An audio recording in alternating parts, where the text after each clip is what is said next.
and thanks for joining us tonight in our virtual world for the Fifth by Northwest 60% design meeting.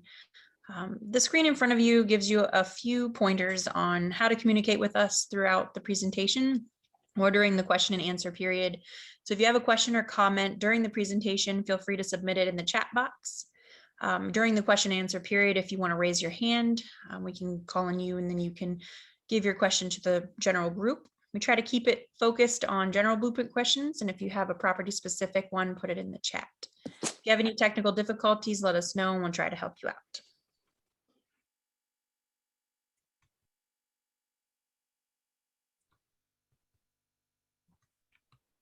All right, so this is a Fifth by Northwest 60% design meeting, and we're happy to have you all here.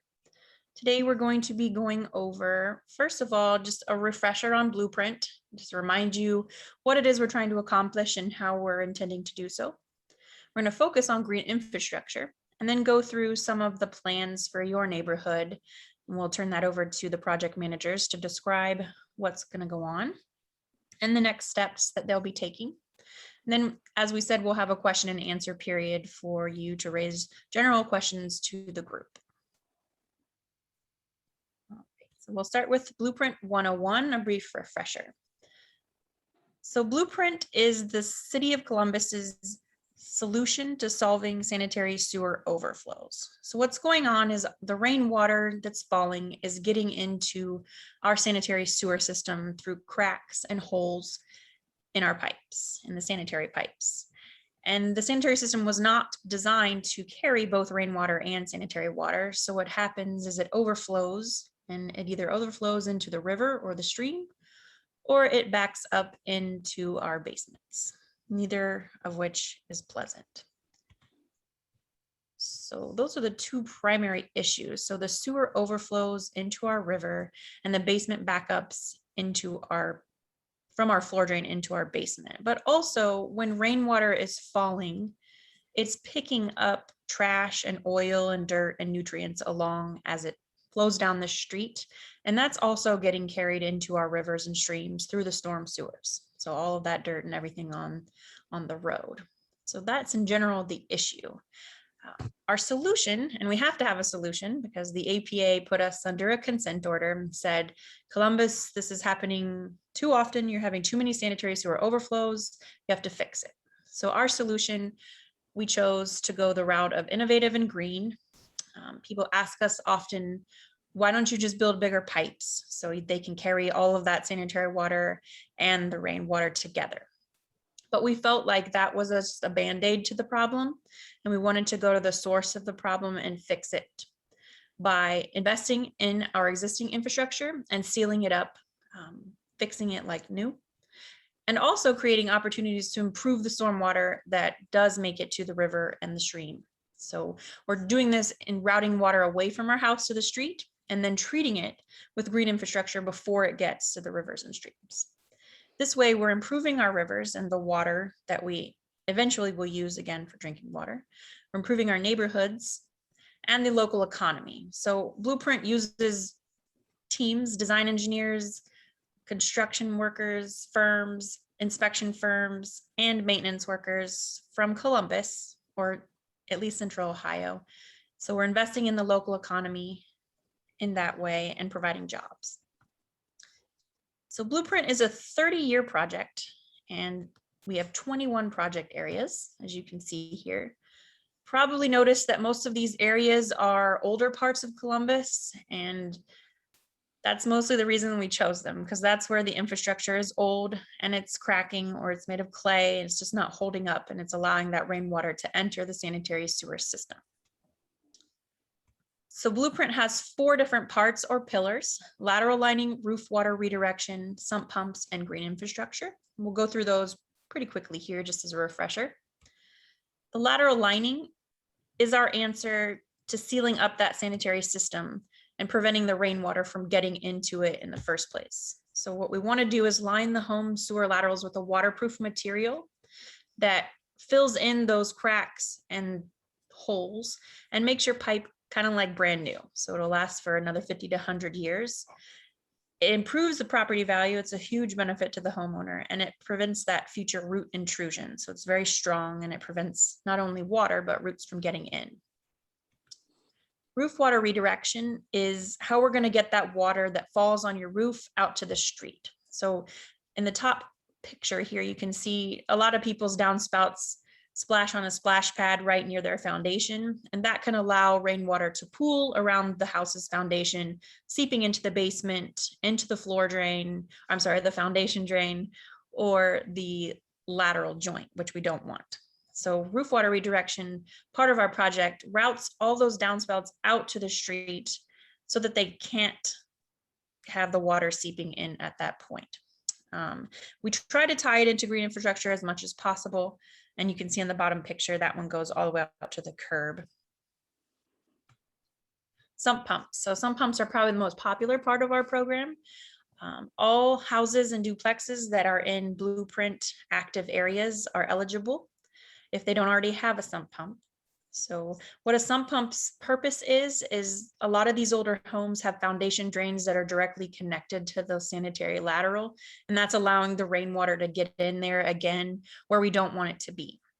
So putting a sump pump in a basement that does have that connection will help us to disconnect it and allow that water to be routed through the sump pump and out to the street, and again, hopefully into green infrastructure where possible. And this is at no cost to the residents. So the city provides the installation, the sump pump, and the backup battery in this case. This area is eligible for sump pump inspections right now. And if you are interested in that, go ahead and put your name and number in the chat and let us know, and we'll get you on that waiting list. Today's focus is green infrastructure. So you may have seen us out in your neighborhood painting locations of these rain gardens and pervious pavement. So we want to talk about a little bit about what they are and what they'll do. So green infrastructure is nature's filtration system. And we talked about that rainwater rushing down the street picks up leaves and debris, nutrients and oil and dirt as it carries along. If we can route it through a rain garden or other green infrastructure, then we can filter out the debris and leaves before it reaches the storm sewer system. So in the end, we're improving the stormwater discharges. So the other three pillars of Blueprint help to seal up the system and move the water where it's supposed to go. And green infrastructure captures the water, cleans it before it gets to the river, resulting in a cleaner water in the end. How does it do this?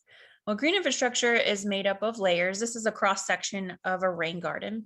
As you can see, the top is what we see, is the plants and the soil and the mulch. And then below that is a special soil. It's an engineered biosoil. It's made of sand and soil, and then layers and layers of stone and aggregate. And the bottom is the most unique part of our rain gardens, is a perforated pipe called the underdrain. And this is what allows all the water that's seeping through the rain garden, and it's filtering it as it goes. It's going to end up in this pipe and then carry away out to the storm sewer. So that's what allows our rain gardens to drain within 48 hours, and what makes them especially unique, and what also makes them part of the storm sewer system. So pervious pavement works similarly. So layers of rock in different sizes, and then at the bottom of the screen, you can't see it, but there'd also be an underdrain underneath pervious pavement. So the water would seep through those little joints in the top and down through the rock, ending up in the underdrain where it's carried off to the storm sewer. And pervious pavement is, in the end, very beautiful. It's also got other benefits of traffic calming. It filters and cleans the storm water, much like a rain garden when it goes through. And it reduces street flooding. So just having the pervious pavement there helps the water not to sit on the street. It actually absorbs down and goes under into the underdrain, helping the water stay off the street. And there's less maintenance required. If you'd like to see existing pervious pavement or rain gardens, you can take a ride to Clintonville on East Dominion Boulevard or Cook Way in Clintonville. You'll find the pervious pavement, and then you can probably easily find rain gardens as well close to that. We want to point out too that we use native plants in our rain gardens, and that they are special plants that can survive a lot of water and a lot of dry and snow and ice and salt. They're very special, and we picked them for that reason. So you can check those out as well. Probably the biggest question we get is who's going to maintain all these things? And the city is responsible for all of the maintenance on the rain gardens and the pervious pavement. All of our green infrastructure is part of the storm sewer system. So regular maintenance is essential to keep it functioning correctly. And that includes regular weeding, mulching, plant care. Plants die, we replace them, removing trash, checking the under drains and the overflow structures, and then sediment removal. And then also you can see we have a special truck that cleans the pervious pavement. So usually maintenance is about once a month, and residents, if they notice something is off with the rain garden, can always call us or call 311 and let us know, and we can go out and check it out. All right, and now I will turn it over to Nick Dominic. He is the neighborhood lead for Fifth by Northwest and one of the project managers on the team for a project overview. Nick. Thanks, Tiffany. Go ahead and advance to the next one there. So just a general overview of the area. It's approximately bounded by King Avenue on the north side and 3rd Avenue on the south side, Wyandotte on the west side, and all the way down to Olentangy River Road on the east.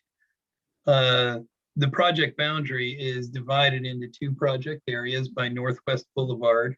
On the east there, the purple area being Edge Hill Meadow and the western one being Sunrise Glen.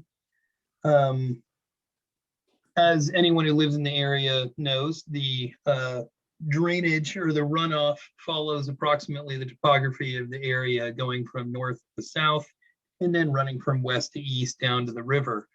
Anybody who's driven down 3rd Avenue or 5th Avenue during a rain event knows all that water tends to collect at those railroad underpasses by Burger King on 5th Avenue and Granby Yard down on 3rd.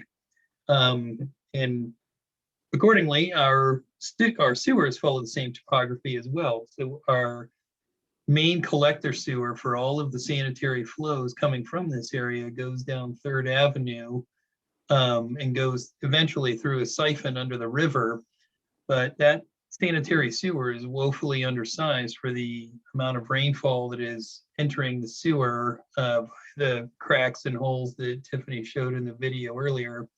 And we have numerous DSRs, as we call them. They're called design sewer reliefs, or in other terms, a sanitary sewer overflow all along 3rd Avenue, where that sanitary sewer overflows to the storm sewer, which is also going down 3rd Avenue and goes directly to the river. There are a handful of other DSRs and SSOs throughout the project area, but the main ones that are being addressed by some of the improvements that we've done previously along 3rd Avenue are along down there by Granby Yard. And we have done some pipe upsizing in the past, but as Tiffany said, we need to actually address the root cause of the problem, and that's why we're performing some of these other pillars.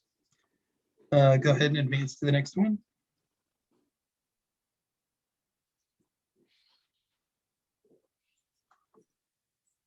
Tiffany, if you could advance it. There we go. Okay, so we identified the 4 pillars previously, and we said that, well, the lateral lining and the roof redirection is the one that's getting the water out of the sanitary system. So you look at that timeline there and you say, well, why are we doing those ones last? Well, because we're taking the water out of the sanitary system and introducing it into the stormwater system, we want to have the green infrastructure in place before we do the lateral lining and roof redirection to give the water somewhere to go, so that we don't exacerbate any existing flooding locations or make things worse just in general. The sump pumps can occur prior to the green infrastructure, though, even though they are introducing new stormwater into the gutter lines. Just by virtue of the fact that we have to achieve our goals, we have to install 185 sump pumps in the project area, which represents approximately 25% of the number of residential structures in the Fifth by Northwest area. Go ahead and advance. And Tiffany, I believe you guys were going to cover this slide, or do you want me to? You could, Nick. Sorry, say that again, Leslie. You wanted me to? Yeah, please. Okay. Okay, so everybody always asks the question of, how are we selecting the locations of the green infrastructure that we're proposing to put? And first, I think it's necessary to understand what the tools in the toolbox are that we have available to us. And so in those 4 squares there, you can see that land bank and parks are our preferred location to put green infrastructure, just from an economy of scale perspective. But unfortunately, in the 5th by Northwest, we don't really have parks available to us, nor land bank properties. So what that does is that forces us into the right-of-way, where we would install, ideally, rain gardens in between the back of the curb and the right-of-way line. But sometimes there's conflicts with other utilities, the root structures of trees, because we don't, or there are standards for where we can locate green infrastructure with respect to driveways and intersections. And then also, we kind of want to locate these bioretention basins close to existing storm sewers so that we don't have to install significantly long runs of storm sewers to be able to connect to an existing system, because it would kind of blow the equation on the affordability of them. And then lastly, we need to make sure that they're capturing the appropriate amount of runoff so that we are not overloading them with sediment and having a maintenance burden. So when you pile all of those different criteria together, it actually really restricts the number of locations where we can put these facilities. And if we can't achieve the requisite volume of detention that we need with behind the curb rain gardens, as we call them, then it kicks into our next tier of our hierarchy of green infrastructure, which is the permeable pavers, which is actually a really nice, leave behind, as evidenced by some of the photos that we'll show in the presentation here. But it is also a very costly endeavor and presents its own affordability challenges. And then lastly, if it is cost prohibitive to do the permeable pavers, installation of bump outs, as was shown in some previous photos and even in the schematic there, is our last option. We prefer not to do that because it's kind of an inefficient type of installation, and it also takes parking spots away. So it's really our last resort option. So go ahead and skip forward. And now, armed with that information as far as how we select the locations and the types of installations, I believe Patrick Carnes will run through some of the types of facilities that are being proposed for the Edge Hill Meadow project area. Yeah, thanks, Nick. So the Edge Hill Meadow project area, as Nick mentioned, is the project area which is located on the east side of the 5th by Northwest area. So we're going to be generally bounded by Northwest Boulevard, King Avenue to the north, 3rd Avenue to the south, and then, as Nick mentioned, clear out to Olentangy River Road. But however, you all have, you live in the area and you understand that pretty much east of Eastview Avenue, you move more into more of a commercial apartment setting and more out of the residential setting of the project area. And since the Blueprint program is focused on residential improvements, the roof redirects, the residential sump pump program, and the residential lateral lining, as you would expect, then most of the additional stormwater that Nick mentioned created occurs in the residential area. So our improvements are focused primarily in the Northwest Boulevard, King Avenue, 3rd Avenue, and Eastview Avenue corridor. So what you'll see here is a depiction of the locations of some of the proposed improvements in the Edge Hill Meadow project area. So our project includes 7 blocks of paver installations. And as Nick, some of the things Nick mentioned is the reason we went with the pavers, and those are shown in the purple there. Existing site characteristics, working around some of the existing, utilities and other characteristics of the site itself. And in addition to the necessary stormwater treatment benefit, these sites were selected. In addition to those, 21 rain garden locations were selected. And this does not include any of the bump outs that Nick mentioned that would go out into the street. We do not have any of those in this project area. Those locations are shown in red along the corridors there. And again, selected based on the runoff treatment needs of the project area. And again, if there were suitable locations to house those. We also have one underground detention structure.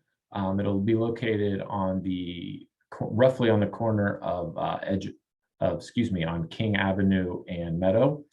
This is an underground type GI structure to again provide stormwater treatment benefit. We also are proposing new stormwater inlets at the intersection of Meadow and West 5th, as well to address some stormwater runoff issues in that area. As part of our project, we did also complete, and as part of every project, one of the blueprint requirements is to complete what is called a parking study. So what we do is we go visit the project site on multiple nights, on mornings, middays, and evenings, on weekends and on weekdays, and count the parked cars or vehicles utilizing existing parking spaces throughout the project area. This kind of helps us understand a baseline of parking utilization throughout our project areas to help better inform our the locations of our proposed improvements and try to not to impact parking in a negative way. Next slide, please. So what you see here is a few renderings of a couple of our proposed basin locations. So the image there on the left of your screen will be one of our right-of-way rain gardens. So this is a location along Eastview Avenue, and where we show it's a walled rain garden, and you'll see there that it directs those brown areas in the curb line, or what lets the water come into the facility and be treated, and then if it were too much, it would come back out those, but typically we'll handle that with the in structure set up. And as you can see, it's planted with the native plants as Tiffany discussed, and grows up there. The next one you see there is another behind the curb right-of-way rain garden. And so it is located, that particular one is on Thornview Avenue near Eastview again. Very similar setup to the one I just described, the difference there being it doesn't have the walls around it. Next slide. Finally, you'll see a rendering of a proposed pervious paver application. Off the top of my head, I don't remember exactly what street that is, but this gives you a representative idea of what it would look like. You'll notice the paver installation that you would see if you went up to the Dominion Boulevard in the Clintonville area to see. Another thing you'll notice is the sidewalk on the right hand of the screen there. So one of the requirements is part of a City of Columbus roadway project, specifically where you're doing a major reconstruction of a roadway, is the addition of a sidewalk on one side of the street. So that will be a change you'll notice in the permeable paver areas. Next slide. And with that, I'm going to turn it back over to Nick. Okay, thanks, Patrick. Similarly, we also have 7.5 blocks of the permeable pavement. We were able to get approval of our plans for some shorter runs of installations there up on King Avenue and 5th Avenue, basically just to the nearest alley north of 5th and King. But what that results in too is some additional rain gardens scattered throughout the entire project area, because we're not as constrained as Edge Hill Meadow project area was with some of the commercial properties and the limited amount of right-of-way. We also were installing the planter box style, which Patrick showed in his renderings there, and we'll see on the next slide for ours. which are basically the four-sided basins, which are really able to capture a lot of water and maximize the amount that we can get in there. Similarly, we also conducted a parking study on similar types of timelines as far as when we capture the number of vehicles parked morning, day, and evening. And the numbers there indicate that we're losing about a total of 38 spots across the entire project area. And I believe that is actually indicated by the red locations on the map there. And lastly, we are coordinating with our Division of Water for the replacement of a water line on Fairview Avenue so that we're not having to tear the road up twice, basically, because that was something that we heard loud and clear from the first public meeting that we had quite a while ago. Go ahead, next slide.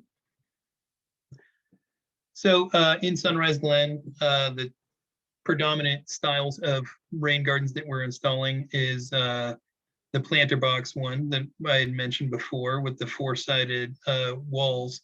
The two main differences between them is the one on the left there does not include the 2-foot step out. So it prohibits parking immediately adjacent to it since you don't want to open your door and step down into a rain garden. And there's significantly less of these than there is of the style on the right, which still preserves that 2-foot step out where you would be able to park next to it.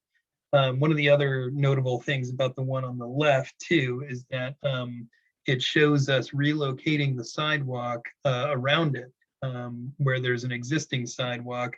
And there are other locations too where we are preserving 5 feet of space for a potential future sidewalk as well. Go ahead, next slide. And similar to Patrick's area, we are also proposing those permeable pavement locations. So I won't talk about those at length other than to maybe note some of the constructability considerations with them because of the nature of them and the massive soil that needs to be excavated for those. Those typically require street closure in order to accomplish it. So just from a constructability standpoint, that will be something that we will discuss more as the design progresses. Go ahead, next slide. So limited changes from the public meeting that we had, I want to say 18 months ago. At the time, there were previous regional basins, one of them being located at the data center that was in the area, but that has since become not available to us. We're performing some additional storm sewer enhancements with inlets and additional piping. But basically, if you attended that first meeting, there has not been a significant number of changes. So, but we are here to respond to any questions that people have. So next slide. One of the items that I had mentioned earlier is that we are potentially coordinating with our Department of Public Service for potential sidewalk installations. We don't know if they are going to be able to secure funding for those yet.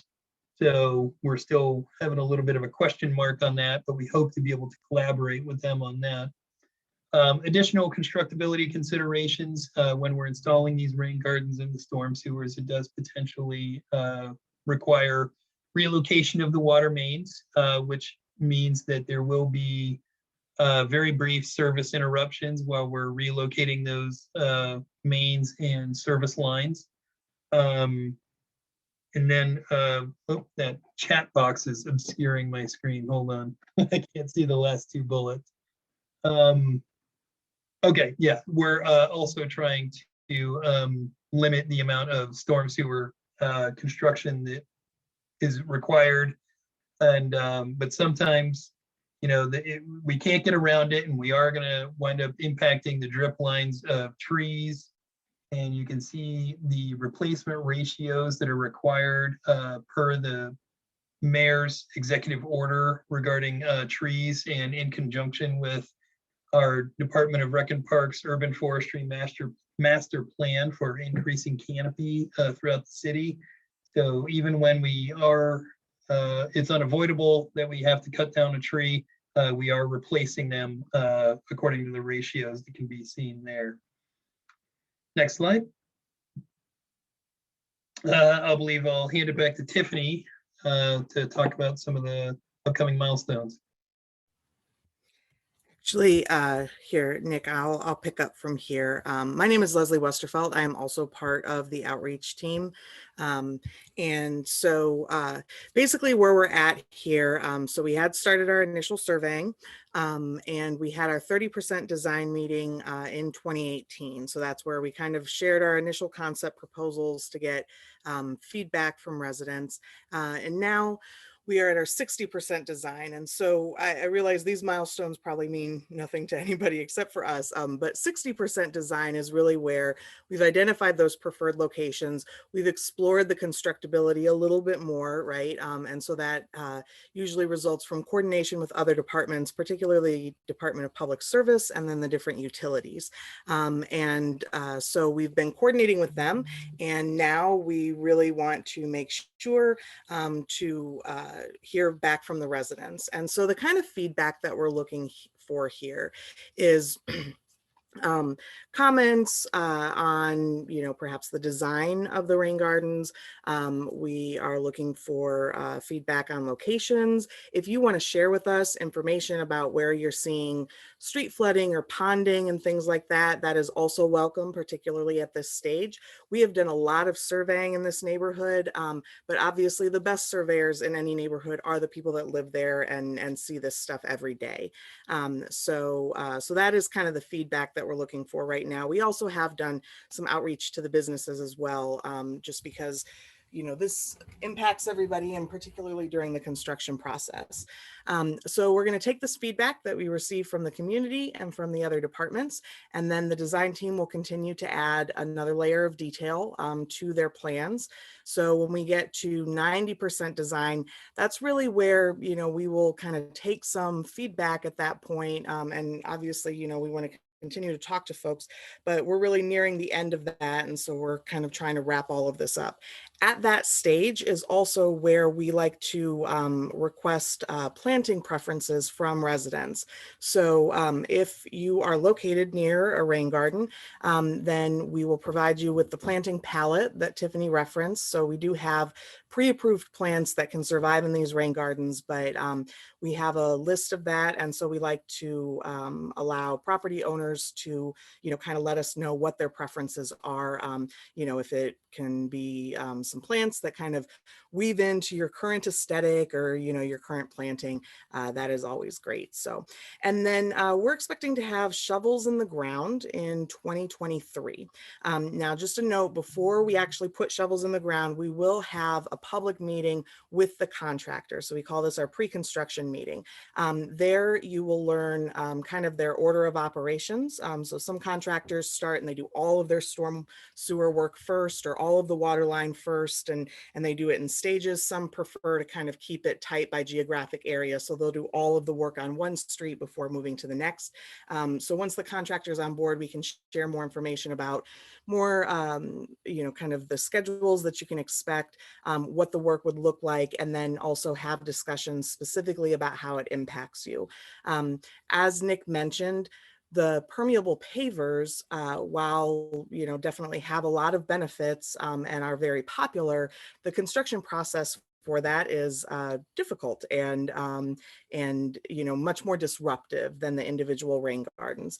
And so we will be having detailed conversations with people about that to make sure that any mobility issues are addressed, any special needs regarding medical transportation and things like that. And so really having detailed conversations.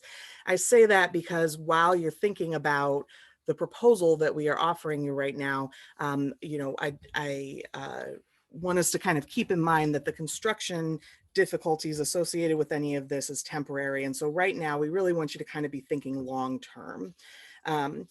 So Tiffany, next slide, please. So right now, what we're going to do is I'd like to open this up for questions. So you can submit questions in the chat. I know that there's been some that we're kind of touching base on. And then also, if you have property specific questions, you can ask them here. We might not be able to answer them, you know, if it requires kind of a detailed review. And so certainly you can always email those questions or call us as well, and we can follow up with that. So our email address is down there at the bottom, as well as our phone number. This is not 311, so just please be conscious. We kind of have a smaller team, and so if you call and leave a voicemail, we will get back to you, but we can't always answer the phone live. So with that, I would like to kind of open it up for discussion. I know that we have one person who had raised their hand, so John Fortin. John, are you able to unmute yourself, or Joseph, can you unmute John for us? Can you hear me? Yes, we got you. Oh, beautiful, beautiful. Hey, my parents have lived on the corner of Eastview and 3rd 75 years. So I know the area. I lived there all my life. I live across the street now on the Grandview side. But I like the idea. I think it looks nice. It's always flooded, but it floods on Eastview. Now, maybe, you know, floods on 3rd Avenue more than Eastview. But if you look at my parents' property on the corner of Eastview and 3rd, which would be the northeast corner, she already has like a natural garden thing started there. But the way you guys marked off the area is going to cause me a lot of parking problems. Because right now, Eastview is the same as Kenny Road, if you're familiar with Eastview. And I get all the fire trucks, I get the buses, I get tractor trailers, and we actually park on the curb because you get your mirrors knocked off. So I think if you would relocate or even come out and talk to me about it, if you relocate your gardens where my parents already have the garden areas, you know, where the water can feed into it, I think you'd be better off where they have the garden space already set. And on 3rd Avenue, I think you would collect more water and it won't cause me a traffic problem where, you know, these fire trucks come around the corner. I mean, I get tractor trailers down Eastview Avenue. Believe it or not, I think these truck drivers use their GPS and they don't know where they're at. But by the time they get, you know, Eastview Avenue is kind of the cutoff, like you people said, between the residential and the commercial. But we get tractor trailers, we get 3 different sets of fire trucks, you know, we get all the ambulances, everything comes around that corner. Someday there'll be a traffic light there. But I think if you look at it closer, that corner where my parents' business and house is, we've got like a double wide sidewalk, and you're talking about taking the first sidewalk closest to the curb.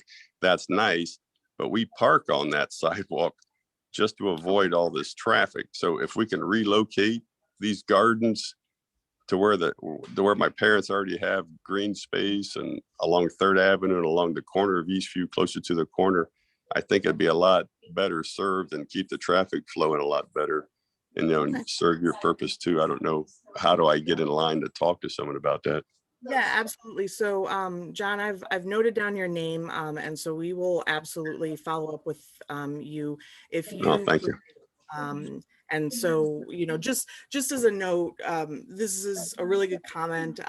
You know, obviously we'll need to look at the plan sets. Not sure, you know, if that particular location is located there, like because there were other underground barriers, or we might No. actually trying to avoid your parents' garden area, right? So Right. that is one thing. If we see people have things in there, as much as possible, we want to avoid that. Obviously, we Yeah. can't all. So Right. I have it marked down.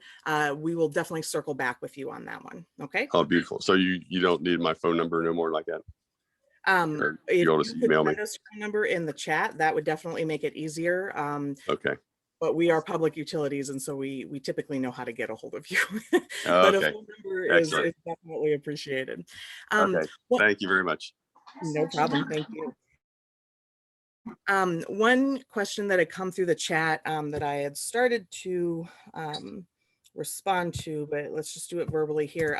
So someone had asked if which department or division do you contact to coordinate? And I believe that's when we were talking about sidewalks. And so definitely in any neighborhood, if you want to advocate for sidewalks to be installed in your neighborhood, Public Service is the division that does that. But really to coordinate sidewalks, Public Service prefers those requests to come through your area commission. So you can coordinate with your area commission, 5th by Northwest area commission for this area, and the Department of Neighborhoods liaison that's assigned to that group can also kind of help shepherd that process. So any neighborhood that you're in, that is generally the preferred process. But again, as Nick said, we are, trying to have conversations to coordinate anytime we're in a neighborhood and we're kind of disrupting things and, digging things up. We want to try and cram as much work into that as possible. One other chat, and then I'll look for, or actually, John House. I'm not pronouncing that correctly, but. It's close. You're fine. Okay. So I also kind of want to echo a little bit of John Fortin's comment. Back in 2018, when you had your 30% design meeting, we raised this issue that Eastview Avenue is a major thoroughfare, particularly for the fire department that is further down on 3rd.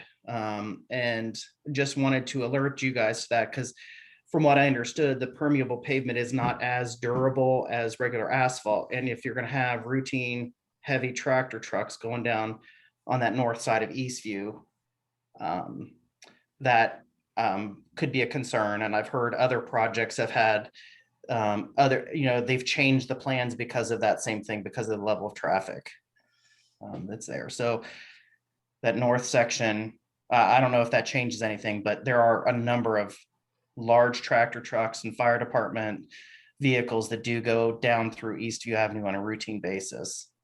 Okay. All right. That's a good note. Nick or Patrick, is there anything that you want to add about the pavers and the load bearing weight?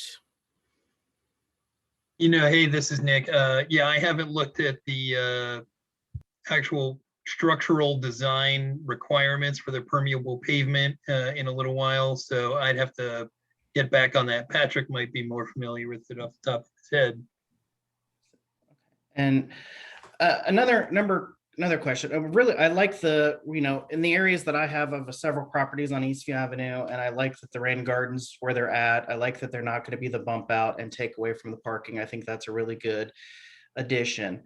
But one of the questions I guess I have is, when you put the rain gardens in, are you only addressing the curbs with respect to the rain gardens, or are you going to be addressing curb issues on the entire street for Eastview? So when we're doing rain gardens, then yes, the curb replacement really kind of happens around the rain garden. So it wouldn't be for the entire street. Okay, because Now on paver streets, obviously there would be a full okay. curb reconstruction. So that's one of the concerns I have. If the north end of Eastview is going to have nice pavers, they're going to have nice curbs, and then the south half of Eastview is going to have this mishmash of old granite curbs and then new concrete curbs. It's really going to take away from a lot of any curb appeal, the issues that are there. So that's one concern. Secondly, again, back in the 2018 meeting, we raised this issue. A number of residents raised this issue that we had all gotten letters from Kokosing that they were going to be doing repaving the roads. So we addressed that and said, why are we repaving the roads when we're doing this? Well, when they repaved the road, Eastview, I now have on several of the properties and several other areas up and down the street, the road actually is now higher than the original curb that was there.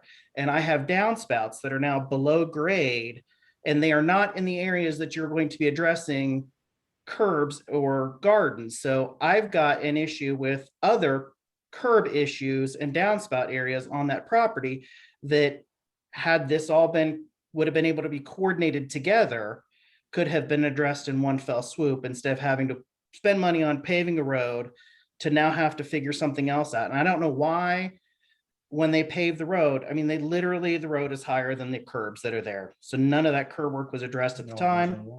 And now all the water's backing up. It goes into my yard. Okay. And these are not areas that you're planning to address with the rain gardens. So, John, one thing that I would like to say about that part, because that's a common issue, right? Whenever there's repaving, it kind of starts jacking up the level. And so with the downspouts, what I would like is, particularly if the paving has blocked your downspout now, and if it's causing a backup, certainly, if you could email us the addresses of those properties, we can share that with public service so that they can come in. That's something that obviously you're going to want to address sooner than we're even going to be coming in. Now, as part of our downspout redirection project, certainly we will be looking at those lines, but particularly what we're interested in is the lines that aren't discharging out to the street, right? And so in this situation, it sounds like they would if they had a place to go. Correct. So we definitely would want to elevate that to public service, because we certainly wouldn't want you to wait even for our construction to come in, since it's still several years out. And in terms of the coordination, we had long conversations with public service about that. And, given the requests that they were receiving, and things like that, and then their time frame, we felt like they felt like a few years, which is really what we were talking about before we were going to come in, was too long to make the community wait. So I realize it doesn't seem necessarily intuitive, but we tried, for what it's worth. So. Right. And Leslie, I will add regarding the curbs, it's really at about this stage of plan development too, that we do start coordinating and reaching out to public service to see if they would be interested in partnering up with us as part of our project to replace all of the curbs along the street due to that lack of reveal and the fact that we're going to be installing rain gardens and transitioning from sandstone to concrete back to sandstone, in that our new concrete curbs will have a 6-inch reveal, and it would eventually transition down to a 0-inch reveal at some point on the street. This is That's exactly one of the, again, the north end of Eastview is going to have all bright, because of the pavers at this point are going to have all new curbs. They're going to have a sidewalk on the north end, and it's going to look all beautiful up there. And then it's going to come down to the south end where my property is, and I'm going to have a mismatch of, old curbs that are now below grade, and it's going to transition strangely into these concrete. It's just going to look terrible, in my opinion. Yeah, and that's the ammunition that we're going to take to public service in an attempt to get them to partner with us on that curb replacement. And I'd be happy to meet with someone like John Fortin said too. If you want to, I'll walk you through the areas. I'll show you the specific areas of concern. Happy to meet with someone and walk through the specific areas that I have concerns with, not only just my property, but other properties that are on the street that are having similar issues, who are, obviously didn't make it to the meeting tonight. Yep, that sounds good. Leslie, if you're talking, you're muted. Thank you, Joseph. Well, then what I was saying was, thank you, John. Absolutely. We will circle back with you.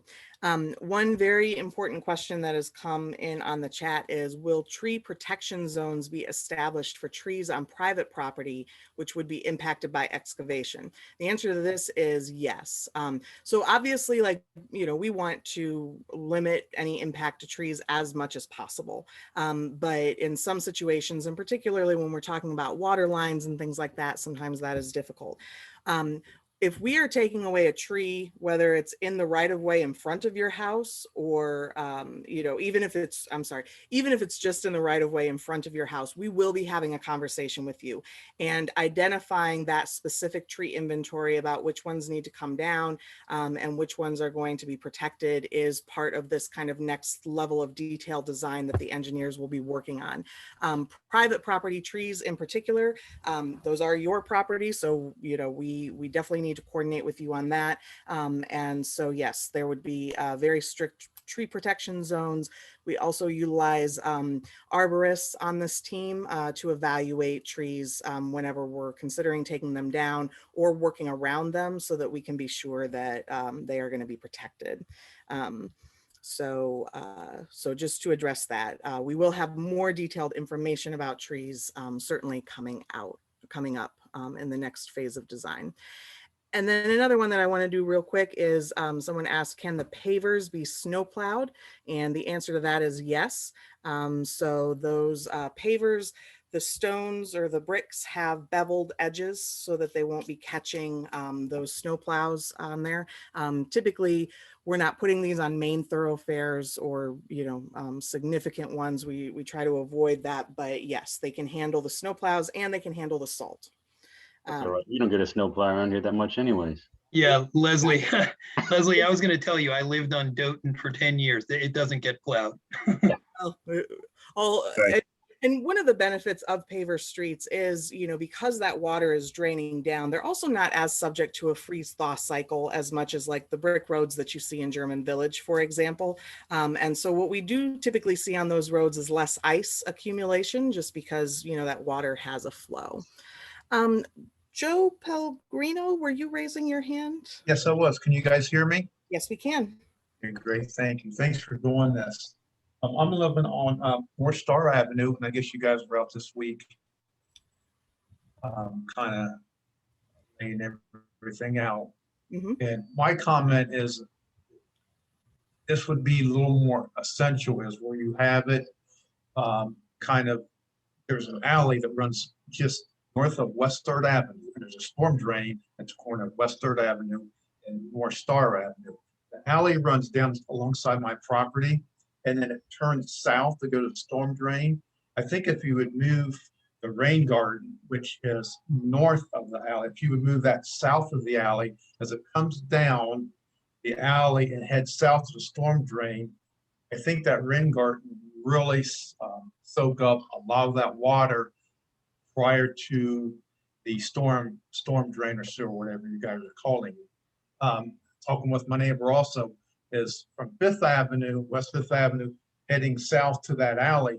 We don't get a whole lot of water because by the time it gets to me, on our corner in our area, it's kind of faded out and superseded there by the alley, heading east and then turning south. So I'm thinking if you want to move this and make it more essential, and I'm looking at these rain gardens, I guess another word would be a sponge, or to soak up all that water.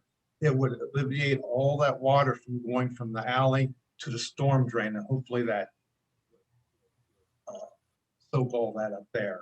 I've been here 37 years, 1984, and I see where it comes down the alley, heads south to 3rd Avenue, which got the rain garden north of the alley. You have another one, and I'm right across the street from Grandview football field, and you have one like directly across the street from my house, or almost by the entrance to the football stadium. You have one there. I'm not sure if that would be more central, if you would put that even a little more south of where you have it. That makes sense. I'm just trying to soak up a lot of this water where it's going and not where it's not where it would not be going. Any of that makes Right. sense? Yes, absolutely. And thank you for that word. Rain gardens, definitely, they are supposed to be kind of a sponge, right? We're trying to soak it up. So that's a really good flag. We've noted this location, and I definitely will have the engineers kind of look at that, and we can circle back with you to kind of talk more about that.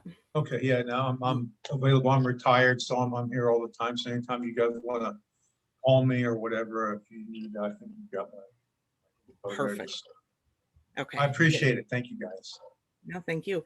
I've got a hand raised for Mike Spielberg. Yeah, I wanted to speak to the gentleman's question. He's right. It would be great to put it south. Unfortunately, the Corp line runs right down that alley. And so south of the alley is Grandview Heights. You have to go across 3rd Avenue to get Grandview Heights. There's a sign right there, welcome to Grandview. That is Columbus from the alley to 3rd Avenue, even across over there by where the high school is. That's still Columbus. Okay.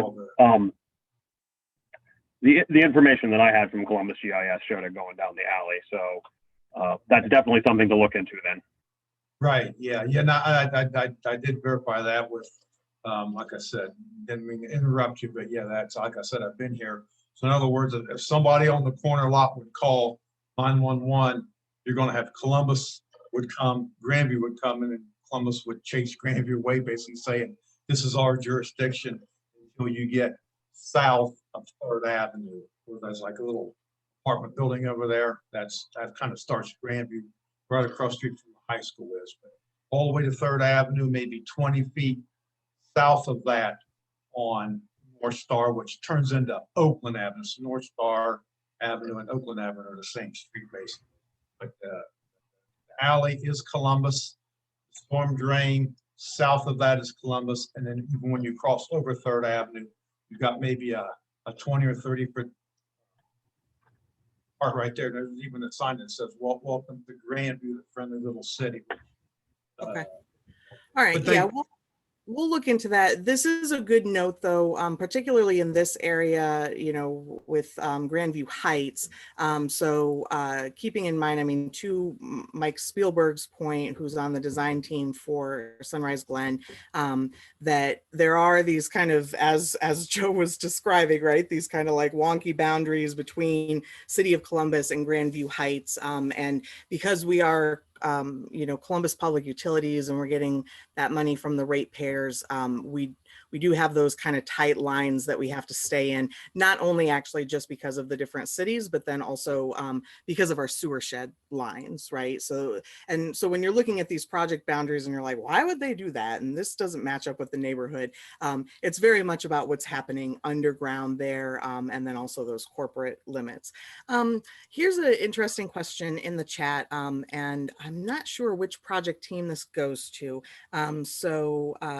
Do you know which side of the street the sidewalk would be on for Doton between 5th and Thornwood? Is that a Nick or a Patrick question? Patrick question. Okay, Patrick? Yep, it's Patrick. I am looking as we speak. So 5th and Thornwood. That's 5th and 6th. I apologize. I was just trying to get to the right spot here. So between 5th and Thornwood, right now we're proposing it on the east side of Doton. Great, thank you, Patrick. I believe Randy wanted to raise his hand for a question. Great. Yes, thank you. Thank you so much. I'm a little bit behind here, and I'm still trying to understand. We live at the corner of our properties at the corner of 3rd and Westwood, the northwest, or I'm sorry, the northeast corner. And I'm still wondering about the design for the corner of Westwood. You know, ours, it's going to be the side of our house on Westwood, because I don't know if we're going to get the pavers, or because we're concerned about the parking, because I know you mentioned you were going to sample the parking at different times or monitor the parking, but with the Naughty Pine restaurant and bar plus the DK Diner right here, you know, we've got 2 restaurants plus the Italian Club, which has functions. We have a lot of problems with traffic at specific times. You know, you might come at certain times and there's not much traffic or not much problem parking. Come other times and there's no parking. So what is your plan for 3rd and Westwood?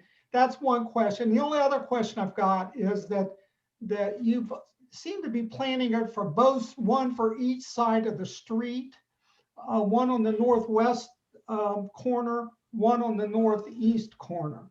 And that seems like it might be a little much for this area too. So could you give us a little more information? Sure. 3rd and Westwood is that That's in Patrick? Sunrise Glen. I don't know if Oh, you can pull up the overall map that I believe was on one of the previous slides, but it does show, yes, rain gardens on both sides of the street on Westwood, and I believe the northeast corner is having one installed that we are losing a parking spot there.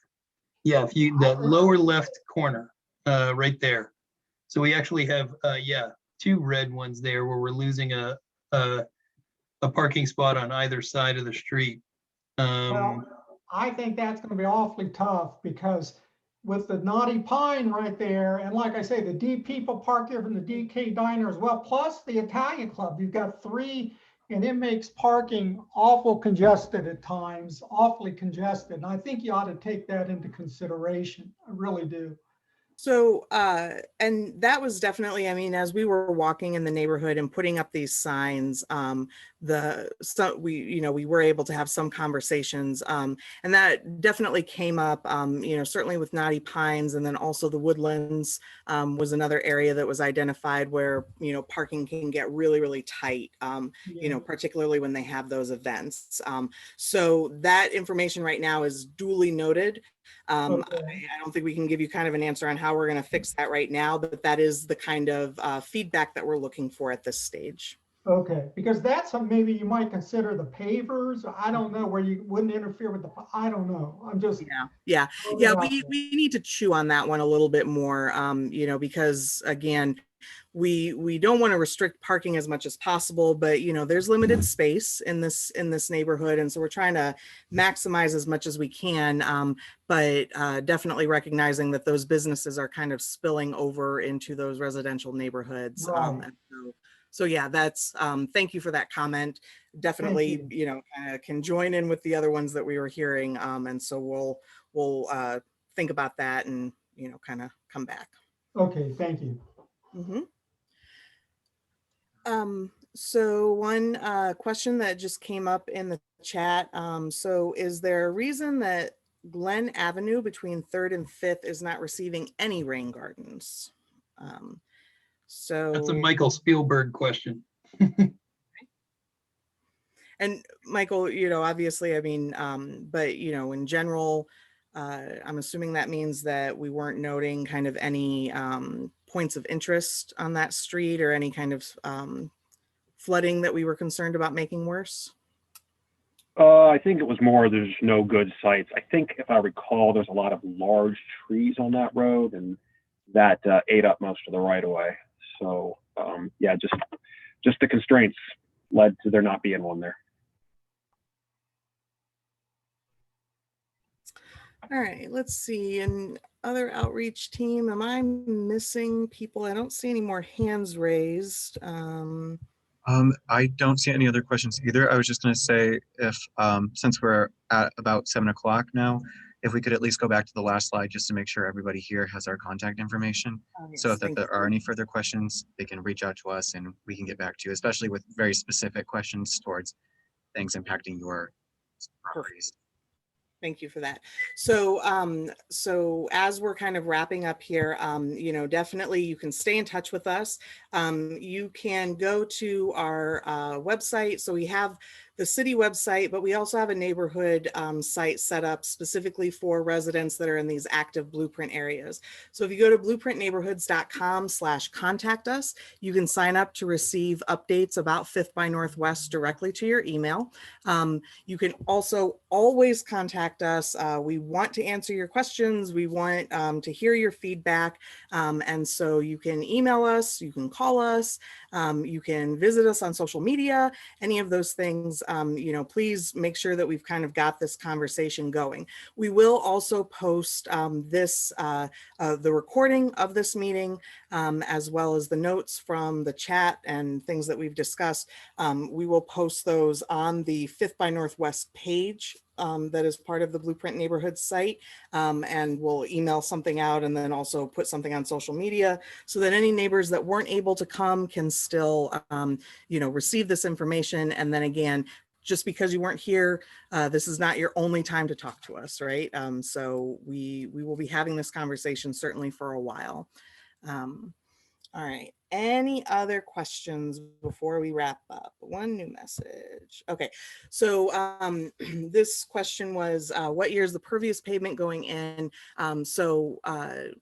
shovels in the ground for anything that we're talking about will be 2023. And as we kind of get closer to that, and as we're working out the plans more, we'll provide updated timelines that get more and more specific as we get closer to that, but still a couple years out. And I know that some of you probably we had a little misunderstanding with a couple members of our team, and so they thought that we were much closer to construction than we were. I do apologize for that misunderstanding. So we are not at that stage yet. So 2023 is really when construction will be starting, regardless of what you heard from an errant staff worker. So sorry about I take that. That was responsibility for some of that. miscommunication. I think it was only a couple blocks before we got it cleared up. So, all right. Okay, anything else? I have a question. Sure. I know you can't see me. That's First okay. first time Zoomer. So I have a couple properties here. So the guys were out here a while ago doing survey work, but I asked if they took elevations for anything, so they knew where the water falls and flows. They said yes, but I don't think they really took any elevations. I have done some surveying and I'm like, they didn't really do a good job. So if you're talking about like just recently, like the past few, like a Yeah, week or it was two ago, before yeah, the road was done, before the road was done. before the resurfacing happened. Oh, okay. I think, Nick, correct me if I'm wrong, but I think the majority of our surveying for Blueprint certainly in this area happened in like 2015-ish, right? There was some more recent surveying, but it wouldn't have been in the past year, I don't believe. So if it was before resurfacing, that might have been the public service team kind of more specifically. And certainly when they're doing resurfacing, they do need to look at elevations, right? So that they're not creating situations where then the water isn't flowing where it is supposed to be. So I'm gonna say that was not our department. I don't like to throw it off, but we've been doing some surveying. You might see people walking around in the neighborhood, but certainly that kind of detailed surveying where we're taking the elevations and things like that, that part is over for us, at least. Leslie, do you know if Columbia Gas has been in the neighborhood? Are they planning on doing their service line replacement work in the near future in here? That's another good point. I haven't heard from them about this area specifically, but I can definitely check into that. Yeah, that's a good issue because it's going to come up when you do a horizontal bore from someone's street and then you put the caps on the thing. They just came by recently within the last 2 months in the alley behind Bilton, and I cleaned out the thing and then they put blacktop in the holes for the gas lines and the water lines. I'm like, okay, whatever. So that's one thing. I have plenty of videos. I make it a point to, when we have a downpour, to take a video of like the sewer lid on Thornwood and Doten. Water just eddies around it because of the way the blacktop was formed and just goes across Thornwood into the alley and goes towards Meadow. So I've got videos like that. My side of the street on Doten towards south of Thornwood doesn't get any rainwater at all, other than from like 5 or 6 houses. And that's where you're going to put a rain garden. So it's kind of to me, it's kind of a moot point. Like you're putting a rain garden to capture the rain from literally, I don't know, 80 feet of curb. Seems like a silly thing to do. But if you go north of Thornwood, I have pictures of ponding and all kinds of stuff where a rain garden and pervious pavement's not going to take up what comes off it, because the water flows from 5th Avenue south onto Doten, and it ponds all the way out almost to the middle of the road on both sides, the east and the west side. So I've got videos of that. You can take that and analyze it, whatever, and then see what So that's a really excellent point. And so thank you for that flag. Absolutely. And, you know, for anybody, but also particularly for you, videos and photos are really excellent for us, right? Because, you know, a lot of times we're receiving information about ponding, but really for us to try to address it or kind of look into it, we need to know how much it is, you know, maybe how long it's staying there, you know, exactly where the flow is coming from. So videos and photos are always helpful. Please feel free to send those to our email, blueprint@columbus.gov. That would be excellent. Will do. Just gotta downsize them a little bit and then so you can actually open them. It won't be too big to Okay. send. Perfect. Yes. Thank you. So, all right, that's all I have. Thanks. All right. Okay. Well, I think with that, then we're probably good. And thank you for spending the past hour and 15 minutes with us. Again, stay in touch. We will post this stuff online. Please share it. Please make sure that everybody knows that, you know, we're here to talk about it, and this is the time to talk about it, right? Not when the dump trucks are showing up.